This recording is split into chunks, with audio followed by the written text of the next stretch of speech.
think I figured it out. You did it. We went straight to it. What's up, everybody? Very cool. Welcome to another episode of The Mash. A little bit late. We had some technical difficulties, but that's all good. We're here. We were mashing around in the background. What's up, man? Thanks for coming. Thanks for having me on the show. Hello, Goo Crew, and hello, everybody in the Mindful Meds community. My name is Adam, a.k.a. General Moses, and I'm ready to hang out with Brett here on the show today. Yeah, so for those who don't know Adam is one of the creators of the Goo Balls NFT project, as well as does a lot of other things as far as sales and networking and raising capital and all sorts of awesome good stuff. But we're going to be talking about NFT stuff today, so we're going to lean into that and Goo Balls NFT, GOOCON 23, NFT NYC. All the vowels and just got back from NFT NYC, so looking forward to sharing my thoughts on just the way the industry is heading, what we're working on, our key takeaways, and just take it from there. Nice, man. Nice. The as far as you're pretty happy with how GOOCON, the first GOOCON went? I am. Chetty and I just recapped about this on Monday. It might be a little bit too soon to share, but we're getting ready for next year. Talking to some bigger venues, bigger sponsors, more entertainment, that type of stuff.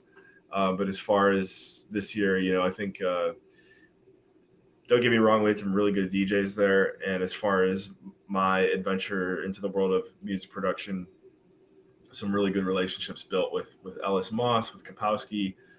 But ABH, the beatboxer, who we had as a guest on stream once before, he definitely slayed it. I think the venue was more designed for him to slay it too. I was joking about we needed more really better bass. This is just me being nitpicky. Like, honestly, it was fine. But if I could go back and do it again, I would make sure that we would get even more powerful subwoofers.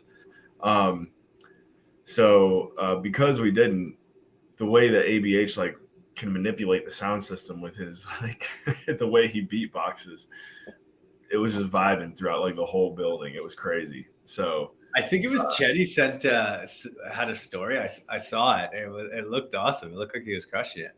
Yeah. So ABH, cheers to you, man. If you ever watch this, I think you slayed it. But I am really happy with just getting to know Kapowski and Ellis Moss, and seeing them come to America for the first time. And now they've got all kinds of pictures and footage and stuff that they can recycle to their audience. Just boosted everybody's credibility. Yeah. And so I think that was the biggest takeaway. It showed us that, GOOCON started as a joke a year ago, and then it actually happened. So we'll see where it goes next year. But I'm definitely pumped. I am very excited about just basically what Chetty and I talked about, getting ready for next year. So, yeah. Amazing, man. And then there's NFT NYC and all kinds of other stuff too. So, yeah.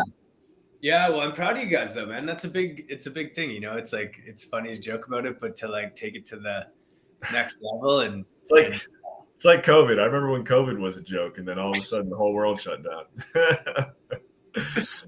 Yeah, but it's that's this whole thing. It's more than just NFTs, right? It's everything about the community and what you're bringing and what it brings. It's a bigger network effect, and to bring people together like that, and like you said, the clout that comes from that, and for everyone to reuse the content for their communities, and it's awesome. And I love that you guys did it. I was bummed I didn't make it, but I was really pumped for you guys that it went well. We had an extra room in the Airbnb for you, so I guess next time. Oh, I know, man. It was honestly, I was so set to go, and then it was the initial flight fell through, and every flight I looked at was just 42 hours. From where you're coming, that's probably a $2,000 round trip or something. So yeah, the flights weren't so bad. It was just the down. I had to And when There's something going on you in basically lose a day when you're going from west to east. So Yeah, it was like 28 to 36 hours each way. So it was like just a tough go. yeah. Flying in Canada right now is not the funnest thing, to be honest. How's and definitely can keep going on what we're talking about, but I'm curious, are you still going down the silomethoxin rabbit hole? Because I know You've been hearing the news on that? No, what is it? Because what were you gonna say? Well, I was saying, like, I'm ready to buy some product. Yeah, no, I know. There has been some hiccups in the silomethoxin universe. A couple studies that have come out that are found no silomethoxin content, apparently. One from a study that was just didn't really say much about like where they got the sample from or anything else, but the second study from a reputable laboratory where they did cite the sample and everything, and their results were a bit surprising. Anyway, so and it's showing no silomethoxin content. So there's been a big holdup, and this church has. I haven't actually talked to them recently, but meaning like that specific, like they were not creating something that they claimed it to be, is what you're saying. Yeah, well, it's hard to say. It's too early to say anything yet, but there's been lots of stuff going around the psychedelic industry about it, so there's now some doubt, and things have taken it's, I don't know, part of the journey of discovering a new substance. It's not just up and away, I guess. So yeah, we'll see what happens with it. For the meantime, I think everything is on pause until we can get to the bottom of what's going on there. And so I okay. Even I would just don't hold your breath. Oh, I see, because that's where you were getting your supplies from. Yes, yeah, exactly. So okay, got it. Like samples I was going to send you are now. I can wait. Now I'm like, I got something that you'll like, actually. I'm going to be doing ketamine therapy soon. Oh, cool. Yeah, they've got a clinic here. Well, they got multiple clinics in Tampa, and I know it's kind of popular in Canada too. It's got. I've never actually had it before, but big in Florida. Yeah, I start next Thursday. Less than a week. It's my first session. So who are you doing it with? The center, I believe it's called the Center of Psychedelic Medicine. Oh wow, okay. Dr. Juan Egas. Dr. Juan. Yeah, he's the man. We did a call yesterday.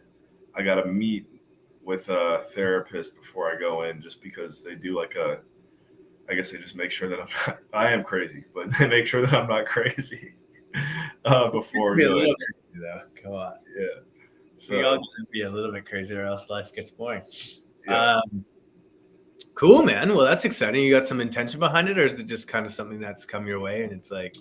Well, Nikki and I, we've been talking about it for a while, and I'm happy that it's actually something that she's open to, because I've definitely, between us two, always been the one full send on anything tied to psychedelics, and she's always been a little bit more reserved. She still had experiences, but especially now that we have a baby, one of the most important things in any adventure that you go on is you do kind of need a guide or a shaman. And so this is a shaman in a white coat, I guess you could say now. Well, actually, he's not actually going to be wearing a white coat, but maybe he will. I don't know. He wasn't wearing one yesterday. But anyways, just the fact that it's a little bit more controlled, a little more professional, and that she's willing to do it with me. Not at the same time, I'm going to go first, but for both of us to be going through it, I'm excited because I know that it could lead to both of us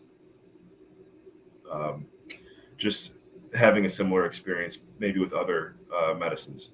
So well, in my experience, man, doing Aya with my partner was really really powerful. Really brought us closer over the weekend.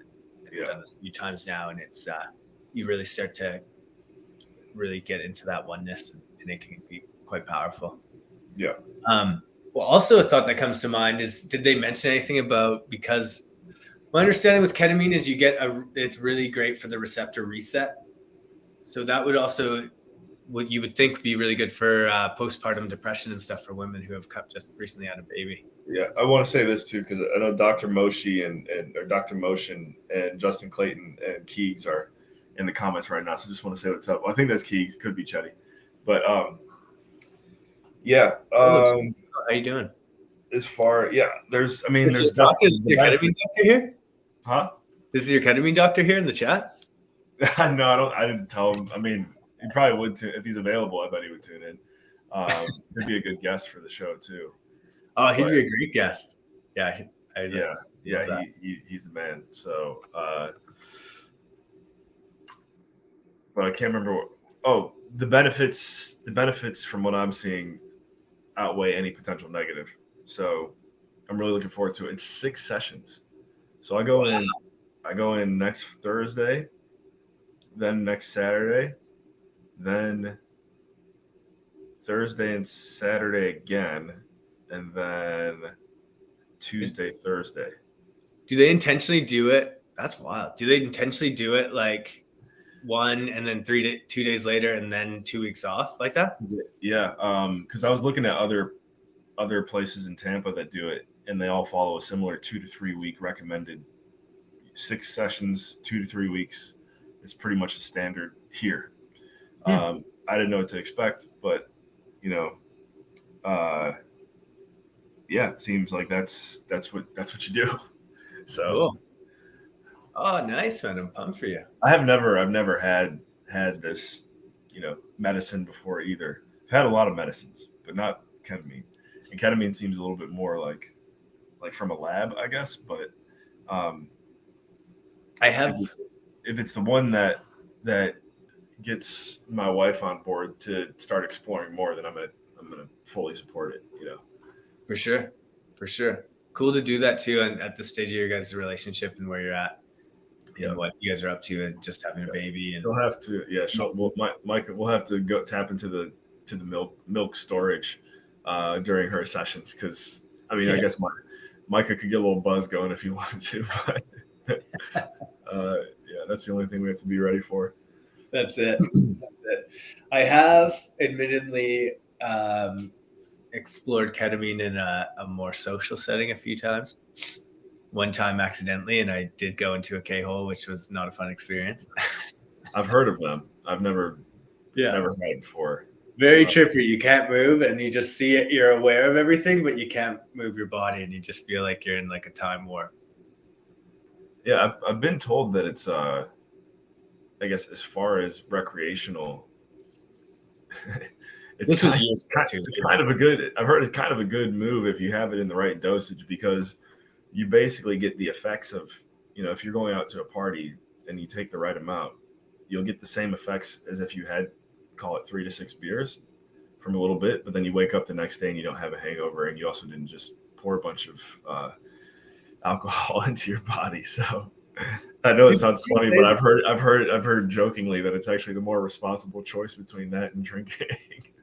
I have heard that too, and that's where like people.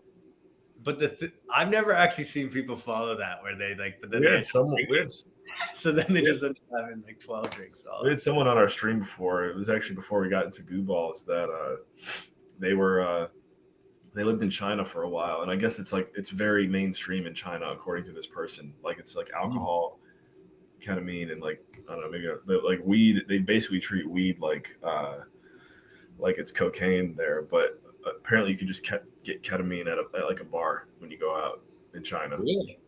That's what they told us. I'm sure you could just say anything happens in China and people would believe you, but he sounded like he had been through that experience before. So. Oh, cool. Well, that's any ketamine at NFT NYC? Not that I'm aware of, but I'm sure it was going around. I saw a few deals go down, I think, at one of the meetups I was at. Yeah. Stayed away from it, but I saw people were getting ready to have a good time. I think my biggest transitioning to the conference, my biggest observation, I don't know who's in the chat, if Chetty's still here, but Wardam. Exactly. It's very obvious to me. Well, one, that there was a lot less people there this year. I don't know that personally, but the amount of people that told me there was like 5 times less people there this year sounds about right. I don't know who's on the planning committee, but this was 10 months after the last one. I don't know. They should have kept it in June, I think, if they wanted more attendees. But so less attendance, but just the general buzz of crypto and NFTs, I think, has died down from a year ago because we're in a recession. Everyone's kind of holding on. People want to invest, but they don't have anything to invest in general. And then gaming. It was very obvious that gaming is the most magnetic piece of NFTs right now. There's obviously still like the Bored Ape type of collectors, people who are just buying into the art. You're buying into community. We bought into Chungos, which actually is a pretty cool community. I would endorse them. I got to meet their founder. I was on the. That's like who I think we're probably going to partner with for the conference next year. I don't see why not. Nice. They're well connected, financially further along the line, from my observation than we are. I joked with their founder. I'm like, so I imagine that the position you're in right now, the challenge is how do you keep your people excited? And he's like, yeah, that's it. So, because you can only do so much with the Chungo. I mean, we're kind of, I guess, always going to, as creators, going to be in a similar space there. But gaming is hot. The gaming corridor was like, that's where the most people were gathered the whole time. Chetty won some Valeria NFTs. He just shared them on stream. So I think anything that people can do to dive into NFT gaming, that is really probably where that's where the attention lies. And normally if that's where all the attention is, that's probably where you can profit the most too. So I don't know how we really get into gaming with Goo Balls other than outsourcing it. Like if somebody wants to either make a Goo Ball game, or if Goo Balls like Wombat Dungeon, you can stake your Goo Balls in Wombat Dungeon. So I guess we already are in gaming, but we're going to be going to a new blockchain. At least that's what it looks like. To me, it makes the most sense for us to go to ETH. Me, Chetty, and Keeg still got to talk about it. Apparently there's a bridge where you can move your NFTs from Wax over to Ethereum, but I don't know how that would correspond with, like, if you just move a Wax NFT over to Ethereum, how does it know what collection to show up under? Like, that's why I like, if Bored Apes started on Wax and then you're like, oh, I want to move it over to ETH, does it just, when it goes to ETH, does it just show up in Bored Apes like your collection? So I don't know how the technicalities work, but you think they'd just be like pulling it and then having pulling it and recreating a new thing over here and then killing that, right? Yeah. And then you'd have to probably make the collection on OpenSea or whatever. Yeah, I don't know. I mean, we love our Wax roots, and I think we're always going to do stuff on Wax.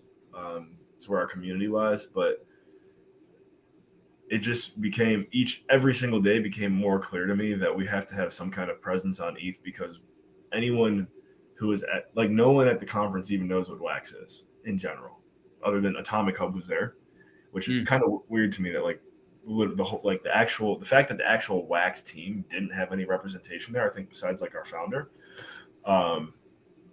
is kind of a bad look.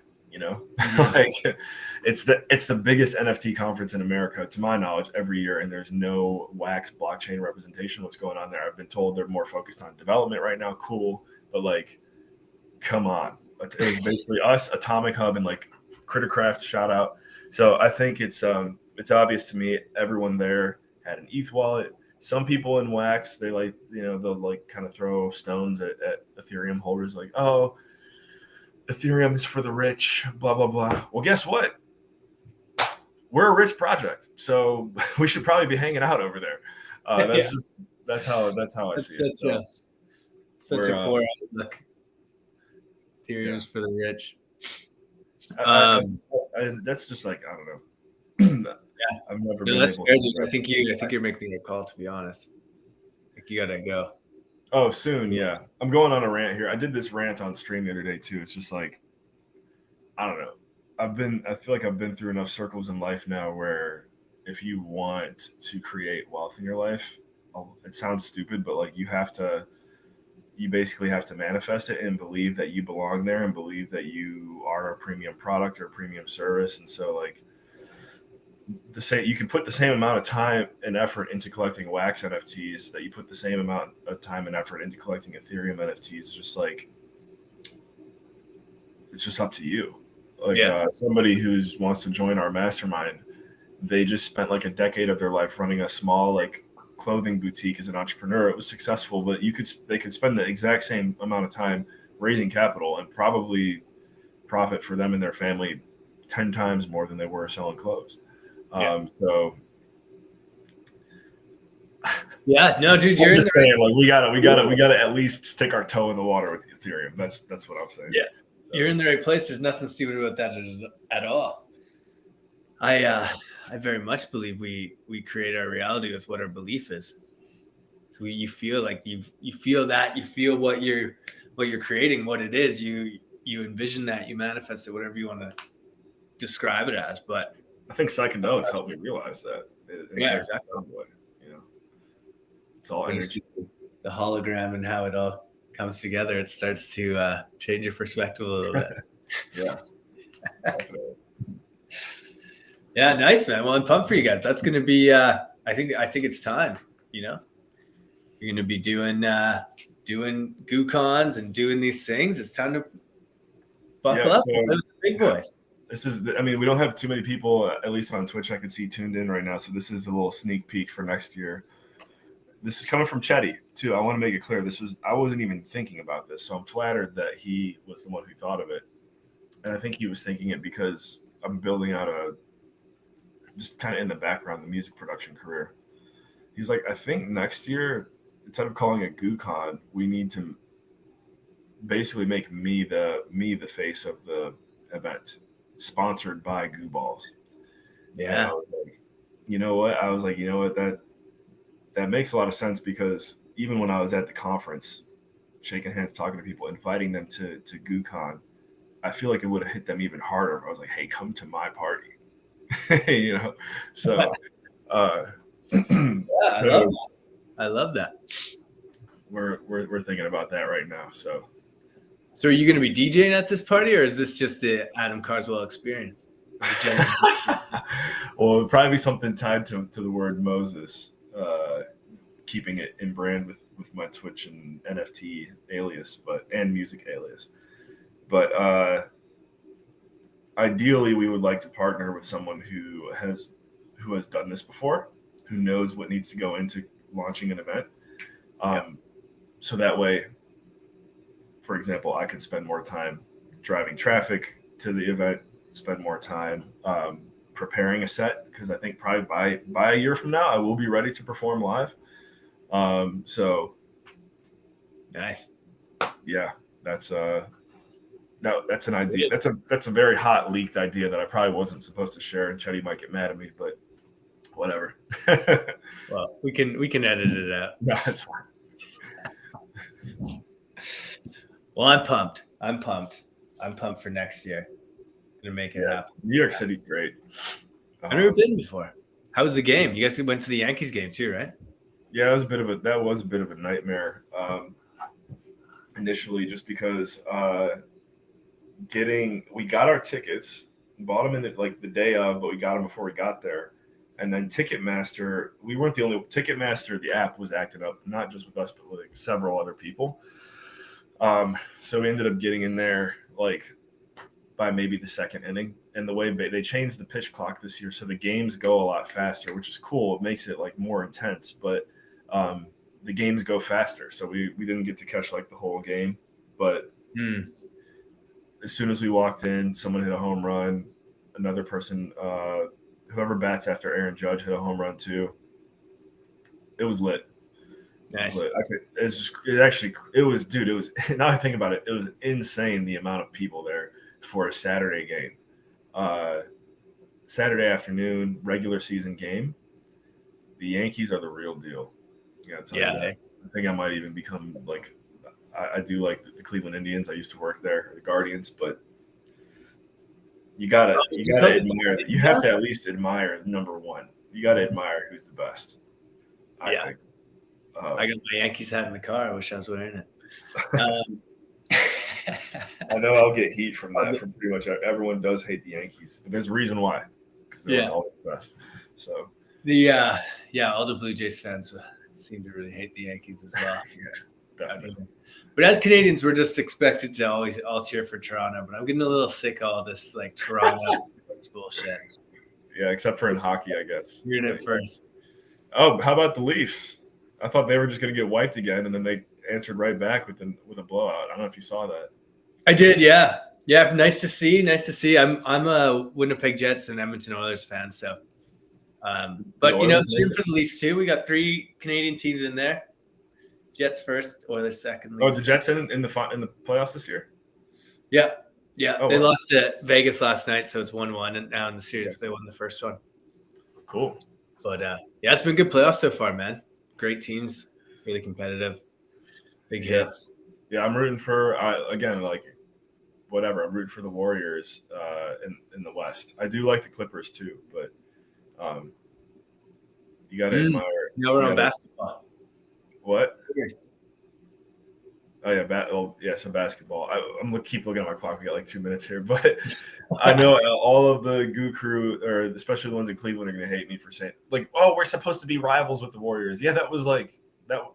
In NBA, there's no such thing as rivalry except for the Lakers and the Celtics. That's because Cleveland's not in. Cleveland's not in it, right? We are, and I'm still. I mean, I hope the Cavs win it all, but I don't think we will. But did the Raptors make it? No, hey. They did, but they lost. Like they do like a play-in tournament now. But yeah, they made the playoffs. But the Warriors, it's just cool to see. Like, all right, the Warriors were down 2-0 in round 1, and then they just turned it. They looked like the Warriors last night, and so to see how like a killer like Steph Curry can just literally flip the switch, it's like, all right, time to start destroying people. It's pretty cool. So I like that.